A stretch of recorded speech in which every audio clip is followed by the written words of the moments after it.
I apologize if we go into, or if I repeat myself over and over on some of these things. You've got a very good understanding, you feel, of these connections, and you're going to hear me saying a lot of the same thing over and over. It is critically important. Real quick, the graphs that we did yesterday, is there any way that we could get those so we can practice with them? Yes. Thank you. I have some copies of those sets of graphs. And so, like, here's a page of the big F, here's a page of the big D, and then you could take a set of these. I don't have enough for everybody, but I can run some more if everybody wants one. Okay? And so some people in the other class took them. I'll have those up here later in the period. And so you take those. That is a good exercise. And on today's homework, there's a set of about 5 of them in the book where you have to match too. So you do get some more practice on today's homework doing that. But really looking at that and going both directions with it, because you notice on today's homework, you had one set of problems where they gave you an F graph, right? And then you had to answer these questions. And then another set where they gave you the F prime graph, and you had to answer questions. So what you can do with these graphs here is, you can take the F graph and try to find the derivative graph that goes with it, or you can take the derivative graph and try to find the F graph, right? I mean, and really it's kind of the same thing, but you think about it a little different. And it is important to do, and it can really help. We will see this enough as we go through the year, and then when we were reviewing for our midterm, we'll come back and hit it again and so forth. And so it does get easier as you go along. But we're going to organize this here in just a little bit. We're going to organize this even a little more. I mean, yesterday what we did is we listed them to try to organize all of our thoughts about the different things we've been talking about. And now we want to organize this even in a more concise way that I think will help us remember better. So anyway, that's my goal today as we go through this. So let's review some of these connections. We talked, again, connection between F and F prime. We talked about a really important place is when the derivative is 0. Now again, when we say that, that's really 2 different meanings. When we say F prime is 0, it really tells me 2 things. It tells me something about the F graph, first of all. What's it tell me about the F graph if F prime is 0? Stationary point of F, it's either a local max, a local min, or a flat spot of F, right? But also, F prime equals 0 tells me something about F prime. The graph of F prime, what? It crosses the x-axis, right? I mean, F prime has its own graph. So when we say F prime equals 0, what we're saying is the y value on the F prime graph is 0. But we're also saying the slope on the F graph is 0. So there's 2 different things, right? One's a y value on the F prime graph, one's the slope on the F graph. And so, and again, some of you are saying, yeah, no kidding, you've been saying that for days. Well, that's true, but it is one of those things that takes a while to really get clear in your mind. For some people, you just got it probably already, and it just clicks and you see it. And then others, it takes a while longer. And even me, after 15 years of doing this, it comes pretty quick for me. But even myself, I will find myself thinking it through, not just from memory, but what does all that mean? All right, and then we talk about this. Okay, if F prime is positive, again, that has really 2 meanings. If F prime is positive, means that the F prime graph is where? Or what? Above the x-axis, right? So when we say F prime is positive, we mean the y values of F prime are positive, meaning it's above the x-axis. I don't care about going up, going down, it's just above the x-axis. But F prime positive also means the F graph is going up, right? Because F prime being positive means the slopes of F are positive, which means the graph goes up, right? So that's what's going on. So I think people, when they see these connections, they get this one. If F prime is positive, then F's going up. But they kind of forget that what does it mean for F prime to be positive? It means its y value is positive. It means it's above the x-axis. Likewise, if F prime is negative, it means the F prime graph is below the x-axis. I don't know if it's going up, going down, I don't care. But it's below the x-axis on the F prime graph. That means the F graph has to be going down. I don't know where the F graph is. I don't know if it's below or above the x-axis, but I know it's going down. Okay, same thing when we get down to this. If f prime is increasing, that means the f prime y values are going up. I don't know if they're above or below the x-axis, don't care. But if the f prime graph is going up, then the f graph has to be concave up. Now, it might be going down and curving like this, or it might be going up and curving like that, but it's concave up. All right, so we got to keep those things straight. It's really easy to confuse, you know, f's increasing versus f prime's increasing. Those are two different things. Two different things. All right, so that's the stuff we talked about yesterday. So if we would look at, let's look at the first, and by the way, on that matching activity, if you do take one of those, I have the answers. I had the answers. Here's a page with the answers to those matching things, and I'll post that on the class website. And it'll say answers to the matching activity. And so if you want to do that at home and want to then check and see if you got it, those will be up there. All right, so let's go. Let's see, which one is this one? All right, so if we've got on 21, what's 21 ask? What's 21 say? This is the F graph, correct? On 21? All right, and so they want to know. Okay, so this is the F graph, and they're going to ask me then some questions like, for example, about F prime, right? So they say what? They say in 21 what? Where is F prime negative, right? Where is F prime negative? Well, if we go back to that previous page we just were saying, when F prime's negative, what's F? Going down, right? So what we're interested in is where this graph is going down, which would be from -5 to -2. Now, I would say don't do negative infinity there. I wouldn't count it wrong. I'll probably try to remind you this on the quiz. But when we're boxed in like this, let's just go -5 to 5. So go -5, -2, and don't include those inputs. It's not wrong if you do, but let's get in the habit of just, on these kind of questions, just not including those. Is that your question? Yeah, let's just not include the inputs. All right, and then where else is it going down? From 2 to 5. All right? Now,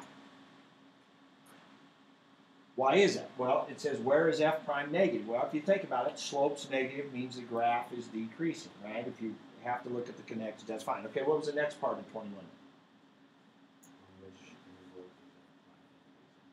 Okay, now that's now this is the one I'm really wondering about. So it asks where F prime is decreasing. Now, if you kind of cheat, not really cheating at this point, but you go back to your notes, and if you go back to our notes, when F prime's decreasing, what's it say about F?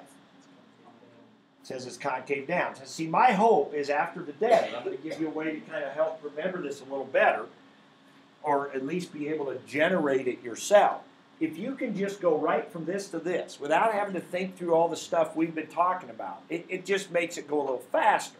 So this says, so when they ask me where is F prime decreasing, you say, well, that's where F's concave down. Oh, well, that's from, I don't know, right here, did you say? From here through there, from 0 to 5. So is that what you said? Now, somebody in the other class said that they were thinking of it this way, and this is how we've talked about it, so that's fine. Okay, forget you knew that. All right? F prime decreasing is like saying slopes are decreasing, right? Well, how we talked about two different ways for something to decrease, for numbers to decrease. They can be negative and get. Oh, careful. No, I did that backwards. No, you were right. You were right. This is wrong. That's increasing. Very sad. Okay. To decrease, they could be positive and get less positive, or negative and get more negative. That's decreasing. And sure enough, here the slopes are positive. Like down here, the slopes are positive, but they're getting more positive. But right here at the inflection point, they start being positive and get less positive. So that'd be that kind of decrease. Here, the slopes are negative and get more negative, so that's that kind of decrease. So from here to here. So you can think your way through that by doing math. all right, and get the right answer. But it's a lot nicer if you just know this connection right here, that whenever f prime is decreasing, f is concave down. Now, I want you to really be able to do both. I mean, I think it's important why we started the first couple days thinking about it with negative and getting more negative, positive, being less positive. I mean, you need to understand what's happening. But I don't think you have to get bogged down in that, you know, all the time when you're answering those questions. That helped us to make these connections. Now, if we can kind of memorize the connections, we can just use them. All right? So, okay, so 22 is pretty much the same thing. 23. Okay, this is a good one. Where does f prime have its max value? We talked about this a little bit. What did you guys say? At x equals 0? Okay? Now, if you're looking at a bunch of values and you want to know what the max one is, well, if all the values are positive, the max one is what? The highest positive. If all the values are negative, it's the least negative, right? The least negative is the highest value. Well, here we're talking about f prime. Well, that's the slopes of this graph. Well, these slopes are both negative and positive, right? So we have some negative and positive values here for slope. So the max one will be the one that's the most positive, right? And that's got to happen at that inflection point, right? That's where the slope is the most positive, because we said they're positive, getting more positive until there, and then they're positive but getting less positive after that. So that's got to be the max of f prime. Okay? All right.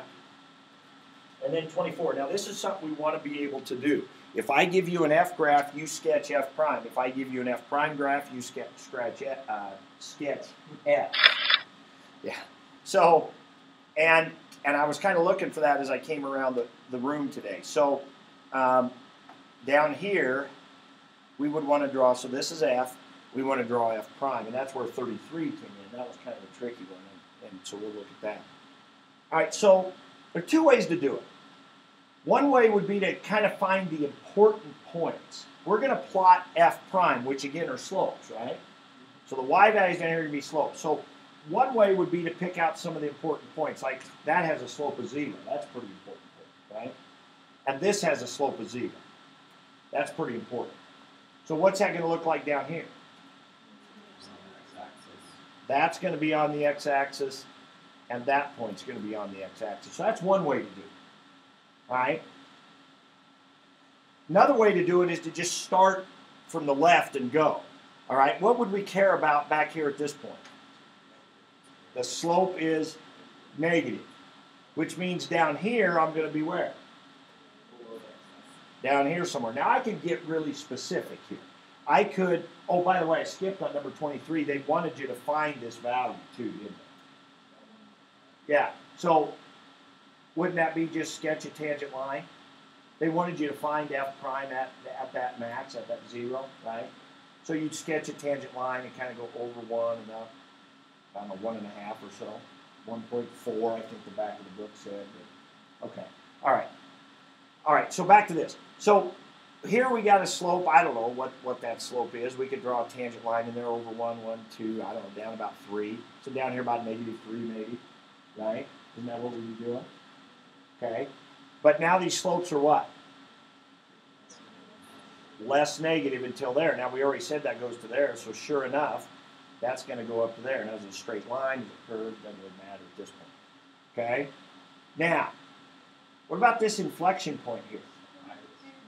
We just got to say that in 23, right? It's the max. It's going to be the peak. Okay? Sure. And where would that be? What would that y value be right there? 1.4. It'd be right around 1.4. And then the slopes are positive and get less positive, so now it's coming back down. We said to there, and now negative to there. So it's pretty easy. Just kind of a parabola. Okay, so that was a little easier than 33 is going to be. So, and usually it is. If you have f, getting f prime is usually a little easy. It's a little harder sometimes going the other way. All right, so let's look at that next picture. Or we can do some greatest common factor.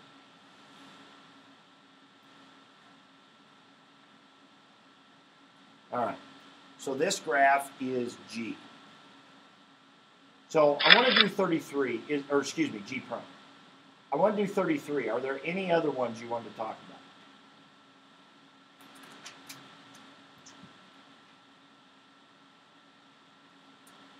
on 31 or 25 through 36.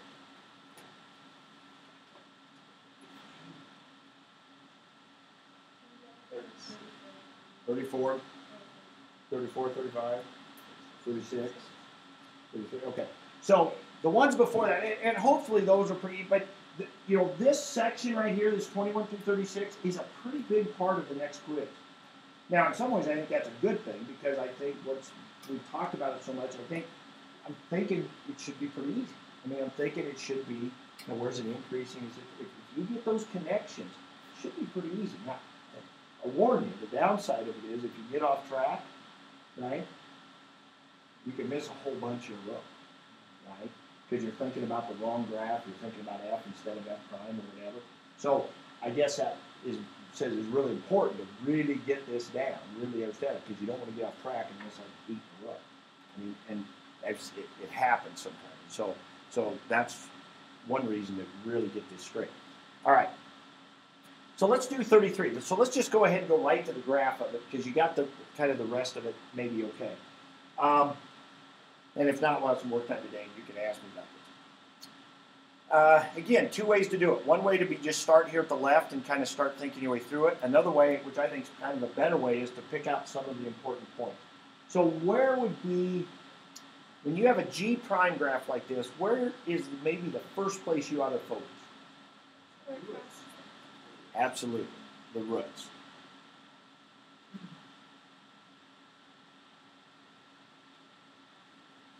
Right? We literally want to zero in on the x-axis, where G prime is 0, okay? Because that's the key. Now this one's kind of a good one because we said in our connections, what did we say? When G prime is 0, there are 3 things that can happen. Local max, local min, flat spot. Isn't that all 3 of them right there? I mean, I'm glad a lot of you are shaking your head right away because what we want to get to is the place where when you're given a G prime graph, and to be honest, we have more of these problems in the other way. If you're given a G prime graph to find G, that's what we're given more often. That when you have a G prime graph, the first thing you notice is this and this. It's positive, then 0, then goes positive. Here it's positive, then goes 0, then goes negative. Here it's negative, then goes positive. Now why is that important? What's that called? No. No. Isn't that what that worksheet was about? If F prime goes from positive to negative, then F has a local max. That's because, see, that's what 4 and 5 were right here. Okay? If F prime goes positive to negative, what that means is F went from increasing to decreasing. Let me say that again. If F prime goes from positive to negative, then F went from increasing to decreasing, which means it did this. It's a local max. So back on this picture, isn't that a local max? Of F, the graph we're about to draw. And right here, local minimum of F. And right here, flat spot. Because F prime is positive, then stays positive, which means F is increasing, then keeps increasing. But it does have a flat spot because right here, the slope is 0. It does have a stationary point. So right away, we already know that we're going to have a flat spot, then a local max, and a local min. Okay, so we already got that out of the way. All right, now another important spot is here. And here. What are those? Those are inflection points of F. Now that one we haven't talked as much about. But if we go back again to here, if F prime is increasing and then changes to decreasing, F had to have changed from concave up to concave down.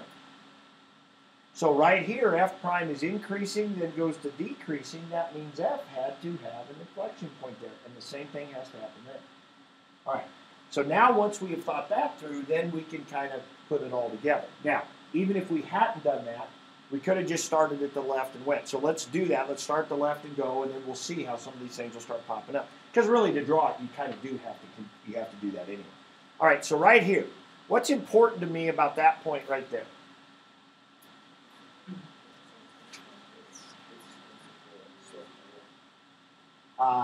What do you said if? What do you mean? G graphs. Okay. What I care about that point is its y value is 1.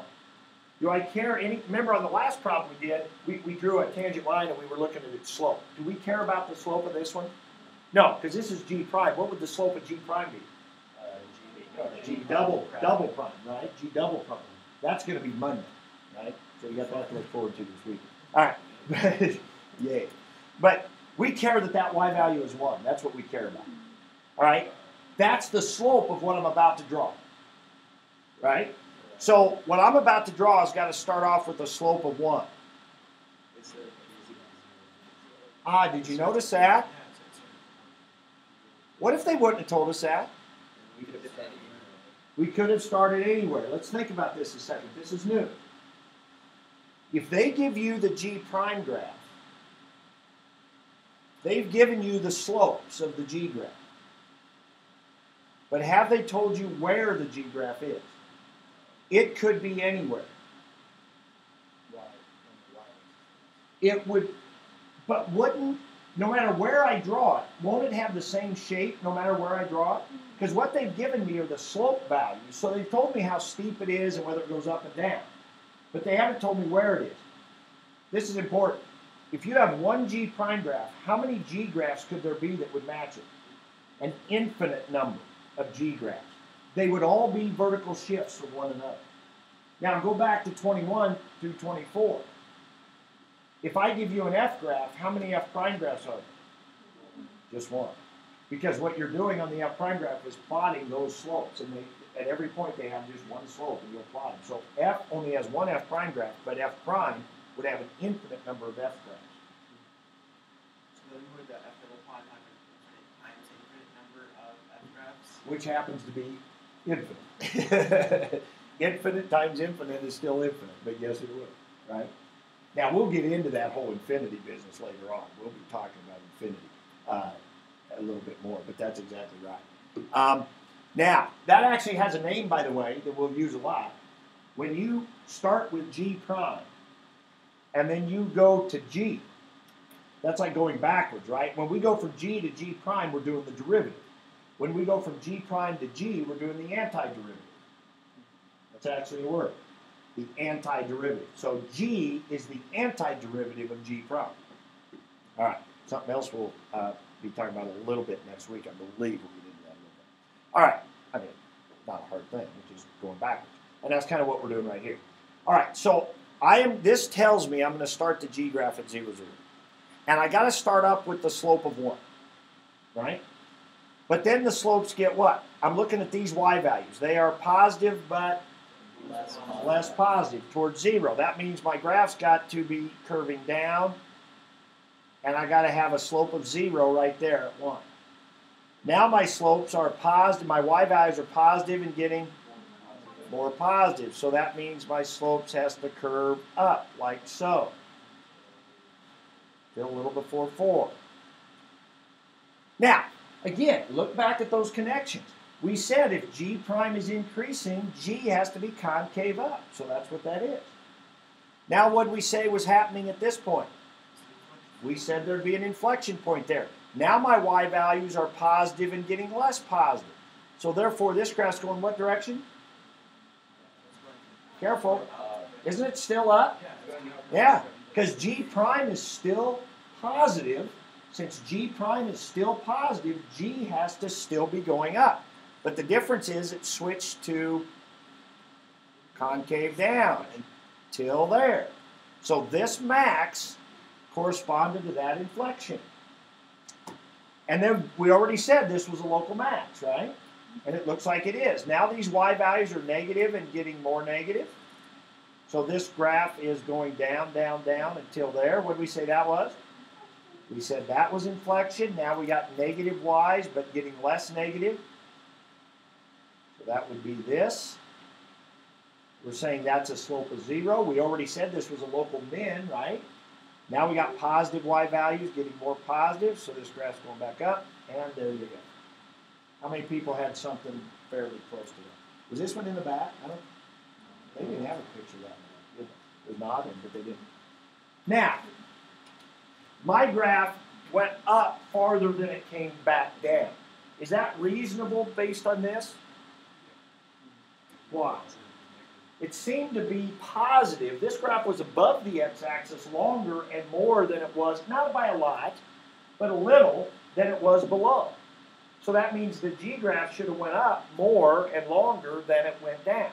Now, I might have went up too high and not come down far enough, but it does kind of make sense that it didn't come all the way back down to here. Okay? And at the end it goes back up just a little bit because that's positive right there. All right, if you can do that pretty handily, then that's good. You've got a good grasp of those various things. And all those different things we put in those connections are kind of listed. All right, let's just try this. This won't, if you've got a good handle on this, you'll, okay, everybody close your eyes. I don't trust you. I don't think you would have closed it. Yeah, so yeah. You guys wouldn't have closed it. All right. All right, right there on your homework, this is an F graph. Okay? This is an F graph. On your paper, just on your homework there somewhere, sketch what F prime would look like. Now this is backwards from the one we just did. I don't have a prime one to give you, but you'll have one in your homework.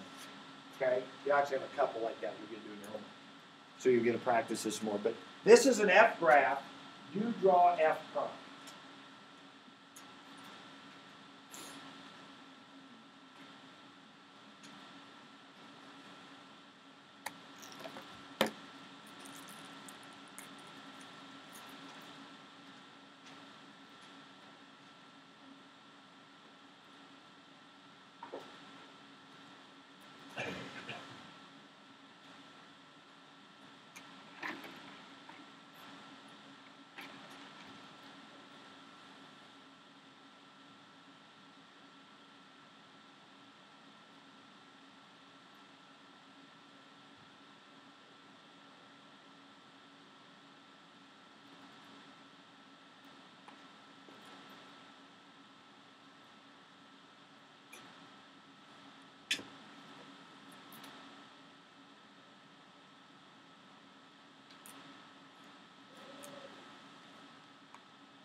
All right.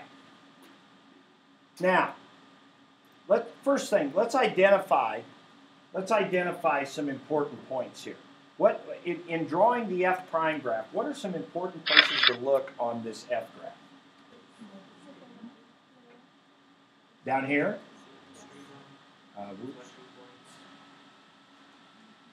What about where it crosses here? Those matter? Those don't matter. Those don't matter at all. Those don't matter at all, do they? Now, on the F prime graph, those really matter, right? Where F prime is 0, but where F is 0 doesn't really matter in what we're doing here. So that doesn't matter at all. That matters. That matters because what is the F prime graph going to be doing there, and there. What else matters? Inflection point. I don't know, we'll call it there just so we don't mix up that root. But somewhere there's an inflection point. That matters. what is the f prime graph going to have? What's a max there? That would be like a max or a min. Now, in this case, I think it's a max. Yeah, it's a max. This one is a max. And we have another. Now, this one doubles as a flat spot and an inflection point, doesn't it? So this is also going to be a max or a min. Right? Okay. So, where's this one start then? Where's the f prime start? Starts down here, doesn't it? Right? Way down there, because this is really negative, and this is the y-axis is pretty small. All right. So this is kind of fun to see here. Oh, well, this part's not so fun. That's kind of fun. So there's the f graph. All right. Now let's show a plotting of the slopes.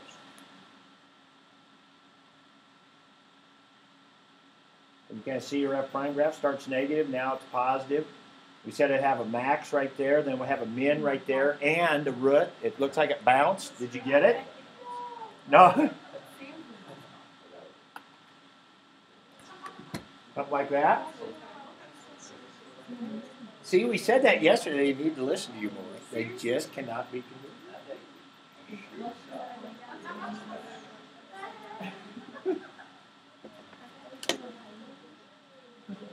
All right.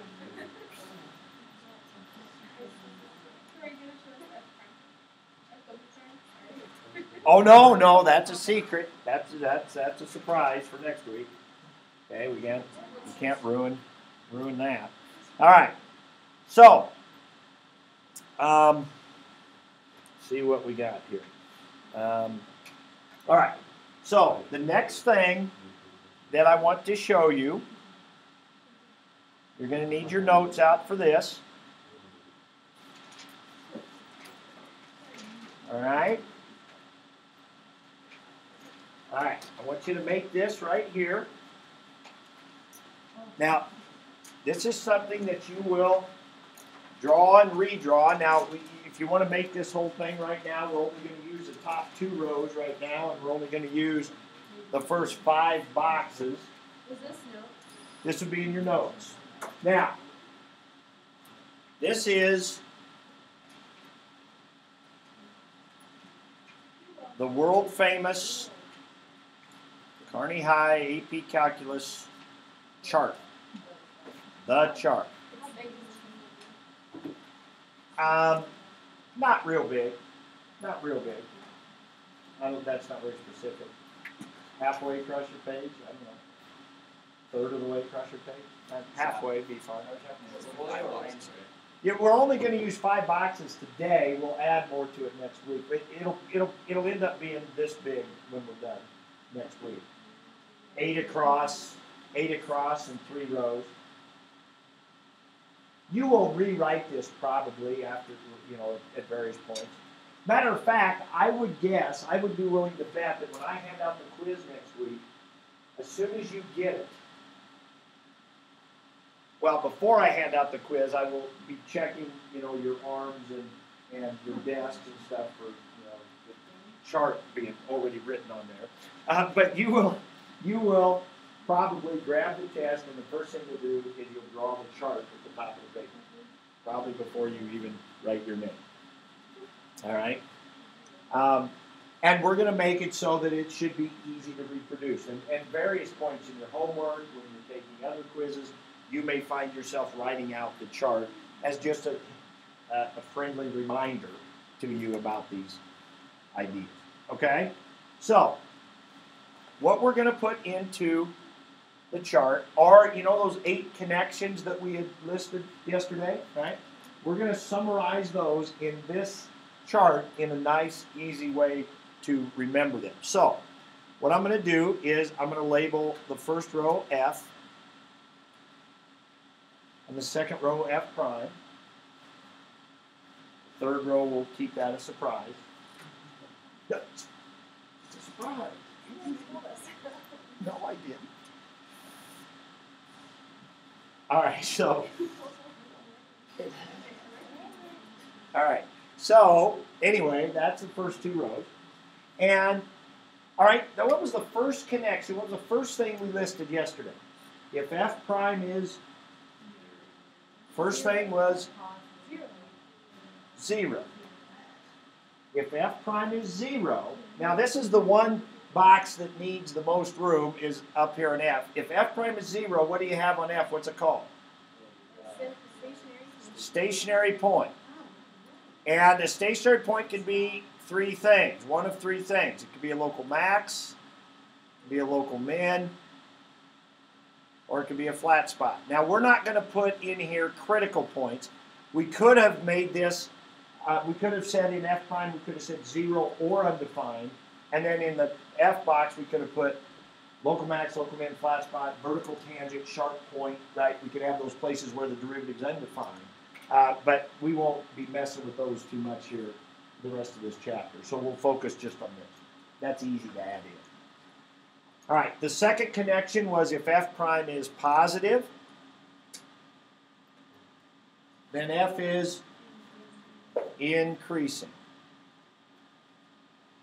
Right, so I just put an up arrow, something like that, or you can write the words in if you want, but I think it's faster and easier to remember if you do this. If f prime is negative, f is decreasing. Now, stop right there. Now, the fourth and fifth things we put in there was the first derivative test, right? Now, I'm not going to make an extra box for those. We already got it right here. Now, think about what number 4 says. It says if f prime switches from positive to negative, then f switches from increasing to decreasing. If you switch from increasing to decreasing, you have a local max. So the first derivative test is just switching of these two columns. And likewise, local min would be switching columns the other direction, right? If f prime goes from negative to positive, then f goes from decreasing to increasing. Decreasing to increasing would be a local min. So to me, flip-flopping these two columns right here is your first derivative test. That's what tells you if you have a local max or min. Now, if you wanted to use more boxes and you wanted to write in here, you know, f prime goes positive to negative, then local max, the problem with writing all that in there is now you got to remember it every time you go to, because you don't get this to use on your test other than if you can remember it and write it down yourself. So I'm trying to keep it simple so all that information's there for you. So I don't care. You can add that into separate boxes, but I think it's all right there. So if f prime goes positive to negative, that means f goes increasing to decreasing. That's a local max. All right. What was it? So that takes care of 4 and 5 in our connections. What was 6? F prime is increasing. F is concave up.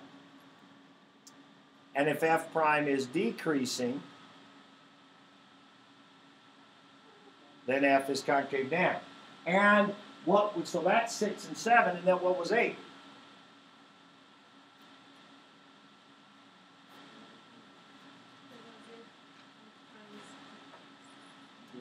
Switches, right? If f prime switches from up to down, then f changes concave up to concave down. What's that? Inflection point, or the other way. So either way, it doesn't matter which way in this one. So if f prime is decreasing then increasing, so going down then up, then you've got concave down to concave up, which is also an inflection point. So if we switch these two columns, that's an inflection point. So all 8 of those connections we wrote down the other day are summarized right there. And I think that's a pretty easy thing to create because you can just draw your chart. The key is this middle column, right? The f prime row, or not column, row. The f prime row, you know, what can f prime be? Well, it can be 0, it can be positive, it can be negative, it can go up, it can go down. I mean, that's really the things that f prime could do. And then you can, and they're pretty easy to generate from there. Okay, and so you can jot that down real quick, and then it's all right there in front of you. All right, so now if we go back to problem on our homework today, if we go back, everybody look at your chart there, and let me pull back up this picture, okay, and this is G prime. So now if you can commit that to memory, or if you can at least generate that chart, and you've got it set in front of you, and I ask you, and here's the G prime graph, and I ask you, where is G increasing? You look at your chart, where does G have an up arrow when G prime is positive, which means where this graph is above the x-axis. Now, that would also include 0. Again, that's one of those technicalities, it's not in the chart. G would be increasing all the way to 5.5. You would include you don't take out the 1. And we didn't talk about that on 31, but where is G increasing? It would be from 0 to 5.5. It does flatten there as a flat spot, but it's still increasing. Because it just flattens at that one point. So every point is a little bigger than the point before it. So all the way to 5.5. And then it's negative from 5.5 to 9 and so forth. So there's your chart, and it's all summarized right there for you. Now, it's still important, if you still had a pretty good handle on this, and positive, more positive, negative, less negative, all that stuff still all applies. But it's all summarized for us right there. Okay? So hopefully that will be helpful. Okay. Last thing, and then I intend to give you a fair amount of work time today. Okay?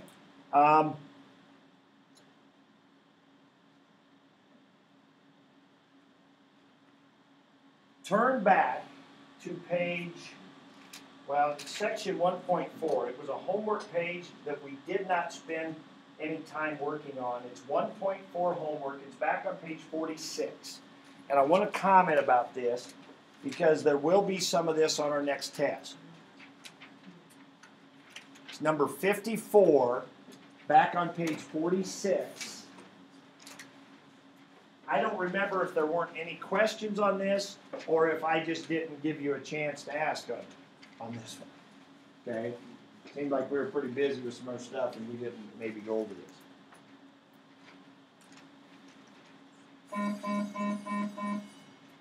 Now, on your calculator,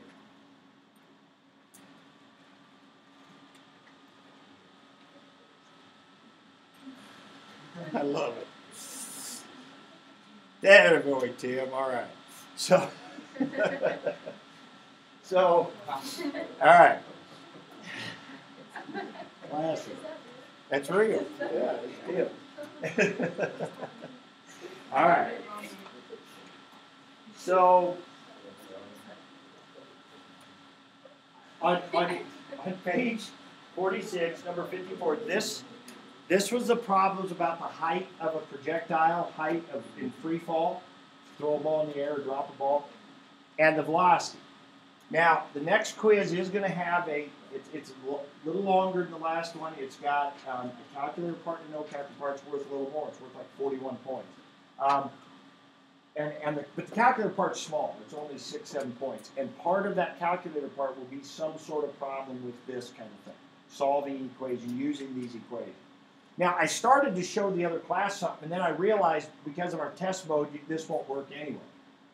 But I did want to show you this, and then caution you. I think I told you about not using this to cheat like in other classes. Didn't I tell you about the student who in their Spanish class got caught using it? Remember what it does? It's like, seriously, you let him use a calculator? Yeah, you let him use a calculator on your vocab. But anyway. But here's how you would do it. But don't do it. Don't do it for illegal, nefarious purposes. But go to Doc. Speaking of vocab, that's a big word. All right, Doc. Go to File, New. From where you're at, you can do this from the home screen too. Home screen. Go to New Document. Save changes. No, you don't save changes. And right here, when you do a new document, you go down to where it says Add Notes. Okay? And what that does is it just brings up basically a blank page that you can just type stuff into. All right? So I was thinking, well, you could type in h of t equals, yes, ma'am. Okay, this is a little off the Okay. Why is the calculator like in alphabet order? That kind of bothers me. Instead of like a typewriter keyboard. That's a great question. I wish it was, but I think its sole reason is because on the AP test, and I think the SAT is the same way. Now, you guys can't use these on the ACT. Did anybody use it on the last ACT? Did they check? They did. Did they check? My I husband looked is at the a thing. walker I out. looked at the thing. They said you can use calculators with keyboards. You just can't use one with the QWERTY set. Wait, you can't have one with a QWERTY keyboard, but you can't have one that has CAS, the computer algebra system. On the ACT. Now you can on the SAT, and you can on obviously the AP test. But on the SAT and the AP test, you can't use one with a QWERTY keyboard because I think they're afraid that you can type faster with that kind of keyboard, and they don't want people typing in questions and saving them and taking out of the test. They think that people might do that. Wow, I think. I know, exactly. But that is why it's for security purposes. I think TI specifically didn't put a QWERTY keyboard on it so it could be used on those tests. So I think that's why. But you're right, it'd be nicer if I'm it not gonna be was. able to So what type you're with saying- the keyboard So now. what you're saying is we're gonna have to learn how to type really fast and Yeah, you have so we can do to that. learn how to type fast on this so you can cheat and take questions out of the ACT. Like that's gonna help anything. But anyway, that's why they do it to test security. So you could type right here, like you could put the chart in here, or you could put H. Now, keep in mind that most questions where I want you to know about the chart and stuff are going to be on a no calculator anyway. On the AP test, you know, all those questions where these notes would probably be helpful are usually on the no calculator part. And to be honest, when you're taking a test like that, or even my quizzes, if you're having to go back to the notes a lot, you're probably kind of in trouble anyway. I'm not sure how much that'll help. You know what I mean, really? And so, but then I realized about 5 minutes into having them type some of this stuff in that when we go into our test mode, it locks you out of all your documents and stuff anyway. So if you do put some notes and stuff in here, when we take our test, you won't be able to get at them anyway. So, and to be honest, it's not a big deal. I've had classes where people, like one year, a kid in our old calculators, you can do the same thing. It wasn't quite as easy, but you could do it. And he made this elaborate big thing of notes, and he shared it with everybody else, which was fine. I encouraged him to do it. Give it to everybody. I don't care. And then I asked him towards the end of the year how many times on a test or whatever they ever went back and looked at it. It was hardly ever. I mean, it just hardly ever was worth it. And all the time it took to type that. But So type it in the calculator technically? yeah, but only after you started the test. So if you remember it, you could type it in, sure. But I don't care if you remember it. I just don't want you to have it from before and bring it in, that kind of thing. But on the AP test, but I will tell you this, on the AP test, they do not clear the memories, and they don't make you go into test mode on the AP test. Okay, so any notes or anything you do type in and say, you could theoretically take into the AP test. But again, I would say that's of no benefit. I don't think I've had anybody do that, or anybody that did do it really used it. Okay, and we've done just fine on the AP test. So again, it's not a big deal. I wouldn't really worry about it. And don't use it in other classes where you would get in trouble. All right, so here's a comment I want to make about 54. I don't want to work all the way through it, but I just want you to understand what's going on. And to be honest, one of the reasons I didn't go through number 54 then was, number one, I knew it would be a while before we took our first quiz. Number two, I knew that it would really kind of tie in nicely with the stuff we just got in talking about with the chart. Okay? Now, they give you this equation. They say, what is it? Help me out. H of t equals negative 16t squared plus 38t plus 74. And then they tell you v of t, negative 32t. Now, what's another name for the velocity function? H prime. Correct? Now, we didn't talk about that. We kind of talked about it then, but we hadn't really gotten into it, and we didn't make a big deal about it, number one. Number two, one of the questions they ask you now in 54A, they say, what was the initial height? And your answer was 74. You just have to know that this number here is the initial height. What was the initial velocity? That's this number right here is the initial velocity, so you had to know that. Okay, then they ask you about, was it initially, did it start going up or down? And what did you say on that one? Initially? I think it's up. It's up. Now why? Well, again, this is where it ties into what we're doing today. The initial velocity was 38. Well, that's h prime. Well, if h prime is positive, what did we just get in saying in the chart? H is increasing. So if H prime is positive, H is increasing. So this ball had to be going up. Its height was increasing. All right, then we get into the one where it says when did it hit its max height? Isn't that the next question? When did it hit its max height? What'd you do for that?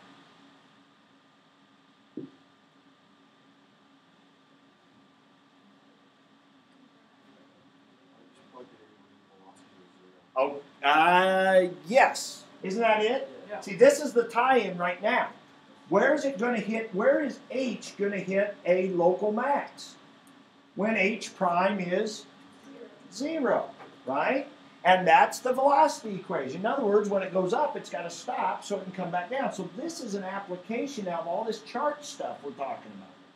So where is it going to hit its max is going to be when V of t equals 0. So you just take this equation, set it equal to 0, solve it. It comes out to be like 1.188 seconds or something like that.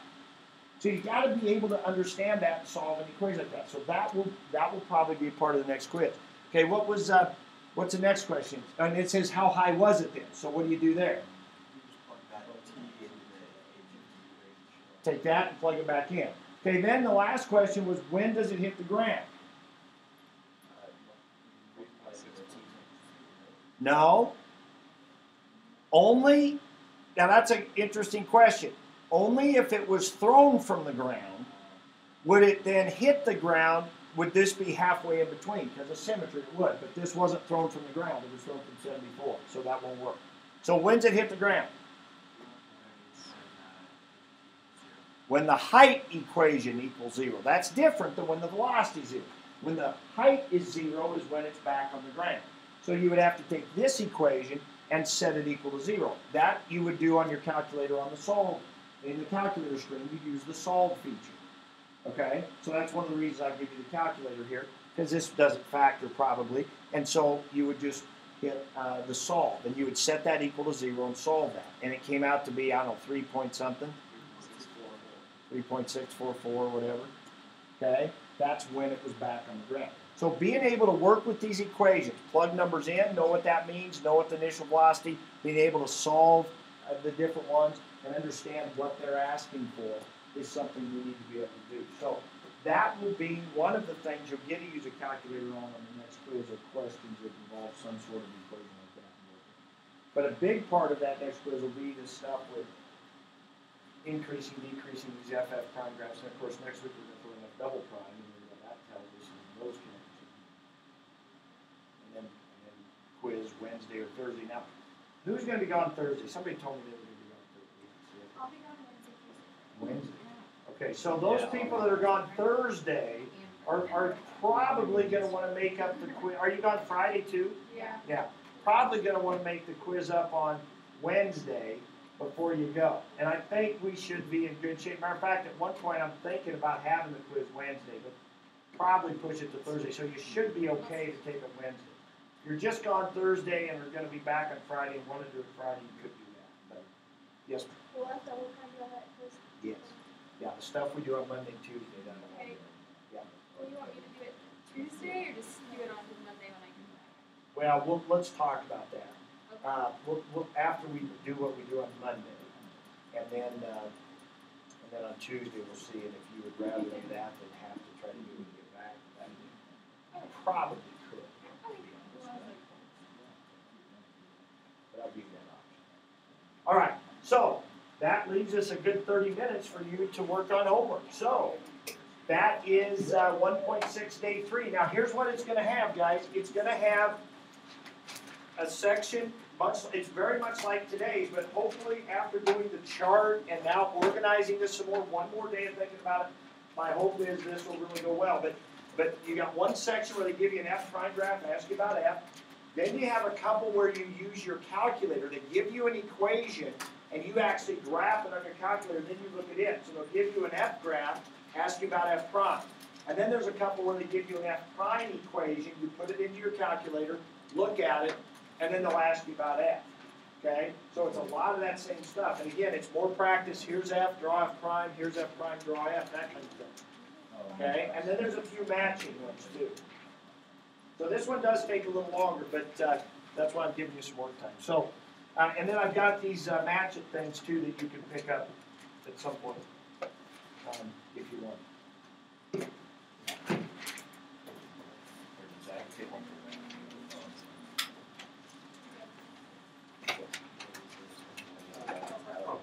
Sorry. Yeah, sure. Oh, same as Steve, please. 4 cents. You got mine in there.